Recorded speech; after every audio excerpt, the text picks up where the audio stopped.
పవన్ సహజంగానే ఆయనకున్నటువంటి ఒక అలవాటు క్రౌడ్ పుల్లర్. ఎక్కడికి పోయినా జనం ఎగబట్టటం అన్నటువంటిది సహజ సిద్ధంగా జరుగుతుంటుంది. తాజాగా ఏదైతే మెగా పీటీఎం అంటే ఏమీ లేదు. Parents, teachers meeting. దానికి సంబంధించి పెద్ద ఎత్తున పబ్లిక్ అన్నటువంటిది అటెండ్ కావడం. అంటే చిలకలూరిపేట శారదా జిల్లా పరిషత్ ఉన్నత పాఠశాల నిర్వహించిన ఆ మీటింగ్‌లో పాల్గొంటే సైన్సు, ఆర్ట్ అండ్ క్రాఫ్ట్ ఎగ్జిబిషన్‌తో పాటు స్కూల్‌కి సంబంధించి తరగతి గదుల లైబ్రరీలను అన్నిటిని పరిశీలించుకొచ్చారు. అక్కడ టీడీపీ శ్రేణులు అది ఘనంగా స్వాగతం పలకడం ఒక ఎత్తు అయితే, పవన్ కళ్యాణ్‌కి ఉండే ఆదరణ ఏ స్థాయిలో ఉంటుంది అనడానికి సాక్ష్యం ఎగబడి వచ్చిన జనం. వీళ్ళెవరు కూడా పేరెంట్సు, స్టూడెంట్సు గాదు. రోడ్డు మీద వచ్చినటువంటి అభిమానులు. ఇక ఆయన బయటకొచ్చి నుంచుని అభివాదాలు చేసేదాకా అక్కడ బారులు తీరున్నారు. పవన్‌తో షేక్ హ్యాండ్‌లు ఇవ్వడానికి ఎగబడినటువంటి పరిస్థితి.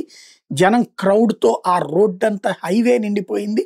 అదే సందర్భంలో ఆ స్కూల్ రోడ్డు నిండిపోయింది. వాళ్ళందరికీ కూడా పవన్ బయటకొచ్చి అభివాదం తెలియజేసి, ఆ పైన గజమాలలు వేస్తున్నటువంటి అభిమానులకు కూడా అక్కడ ఫోటోకి నిలబడి, ఆ తర్వాతన కార్యక్రమానికి అటెండ్ అయ్యారు.